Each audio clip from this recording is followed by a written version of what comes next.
भाग 8। इतना सुनने के बाद उस ब्लैक टी शर्ट वाले लड़के को प्रोफेसर के कदमों की आवाज बाहर की तरफ आती हुई सुनाई देने लगी, पर वो बाहर आते इससे पहले ही वो लड़का वहां से तेजी से गायब हो गया। इधर अद्या क्लास से निकलने के बाद टहलते हुए कैंटीन की तरफ बढ़ रही थी कि तभी उसे नोटिस बोर्ड के पास भीड़ दिखी, पर उसका बिल्कुल भी मूड नहीं कर रहा था कि वो जाकर देखे कि वहां पर क्या हो रहा है। लेकिन तभी उसकी नजर मैदान की दूसरी तरफ खड़े अपने दोस्तों पर गई, जहां वो सभी लोग खड़े होकर शायद किसी खास मुद्दे पर बातचीत कर रहे थे। उन्हीं लोगों के बीच युग और निशा भी खड़े थे। जहां बात के बीच बीच में निशा युग का हाथ पकड़ रही थी और युग उसे देखकर मुस्कुरा रहा था, पर यह सब काफी सामान्य बात थी और युग कई बार सबको सफाई दे चुका था कि वो बस निशा का बेस्ट फ्रेंड है। शायद अद्या के लिए यही एक उम्मीद की किरण थी। उन दोनों को साथ देखते ही अद्या को अपने दिल में कुछ चुभता सा महसूस हुआ। उसने अपना बैग संभाला और कैंटीन जाने के बजाय अपने दोस्तों की तरफ बढ़ गई। वो इतना धीरे धीरे और खोई खोई सी चल रही थी कि कैंटीन से अपने दोस्त के उस ग्रुप तक की दूरी तय करने में मानो उसके लिए एक अरसा बीत गया हो। वो उस ग्रुप के करीब पहुंची तो उसके दोस्तों के बीच खड़े युग ने अद्या को अपनी तरफ आते हुए देखा, तो वो अद्या को हाथ हिलाकर अपने पास आने का इशारा करते हुए बोला, मुझे लगता है कि हमें अद्या से भी इस बारे में एक बार पूछना चाहिए। हम सभी वहां रहेंगे तो काफी मस्ती करेंगे और इसे भी किताबों की दुनिया के बाहर कुछ देखने को मिलेगा। अद्या युग की कई बातों को समझ नहीं पाई थी, इसीलिए वो अपने बाकी दोस्तों का चेहरा देख रही थी। लेकिन तभी निशा ने युग की बात को काटते हुए कहा, जहाँ तक मुझे लगता है कि अद्या के मम्मी पापा ये बिल्कुल भी नहीं चाहेंगे कि वो दोस्तों के साथ इतने दूर किसी पार्क में घूमने जाए, इसीलिए हमें अद्या को परेशान नहीं करना चाहिए। निशा की बातें सुनकर साफ समझ आता था कि वो नहीं चाहती है कि अद्या भी उन लोगों के साथ जाए, क्योंकि तब तक वो वहां पर आ चुकी थी। इसीलिए निशा के पास कोई कारण नहीं था बात को छुपाने का। अद्या जब कभी भी युग के बारे में सोचा करती थी, वो अक्सर इसी तरह से खो जाया करती थी। न जाने उस पर किस बात का असर होता था, वो क्या चाहती थी, वो कभी कभी खुद भी नहीं समझ पाती थी। उसे निशा से चिढ़ तो नहीं थी, लेकिन युग के साथ खड़ी हुई निशा उसे पसंद नहीं आती थी। लाजमी है कि जब कोई किसी को पसंद करने लगता है तो उस इंसान के साथ कोई और गैर इंसान आंखों को खलने लगता है।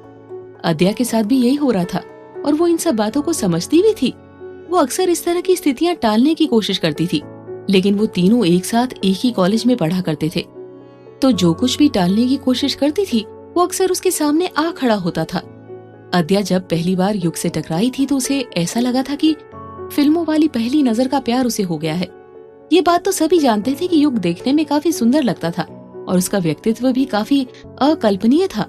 उसे देखकर कोई भी अंदाजा लगा सकता था कि वो उन लड़कों में से है जो अपने ही आप में खास होते हैं। साधारण सी बात थी कि जब अद्या ने युग को पहली बार देखा था तो उसे भी उसका व्यक्तित्व चमत्कारी लगा था। वैसे युग जिस तरह का लड़का है, उसे देखकर कोई भी लड़की उसके बारे में सिर्फ अच्छा ही सोचेगी।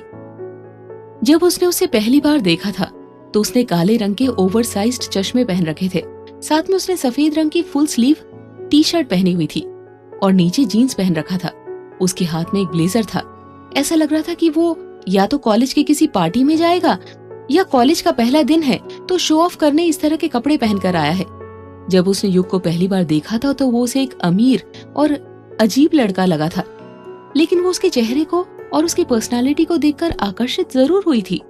हालांकि उस दिन ही उसे ये बात समझ में आ गई थी कि उसने जिस तरह से युग को देखकर उसके बारे में अपनी राय बनाई थी, वो राय एकदम गलत थी।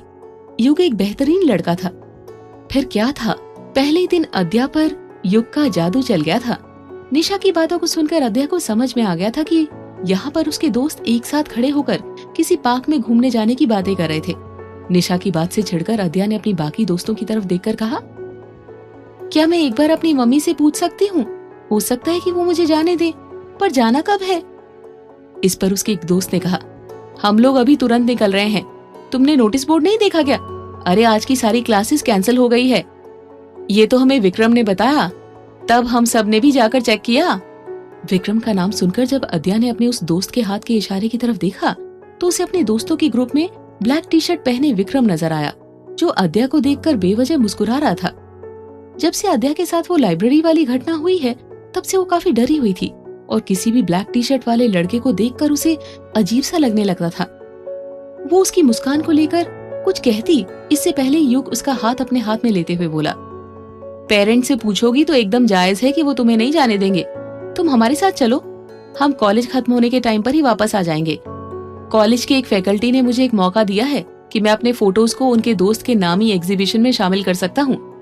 उसके लिए मुझे कुछ बेहतरीन फोटोग्राफी करनी थी, तो इसके लिए मुझे एक खास जगह के बारे में पता चला है।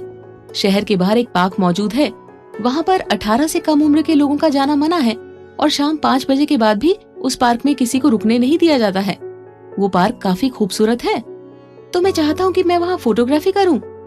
उसके पास ही तो वो खास जंगल भी शुरू हो जाता है, तो वहाँ का माहौल मेरे फोटोग्राफी के लिए और बेहतर है।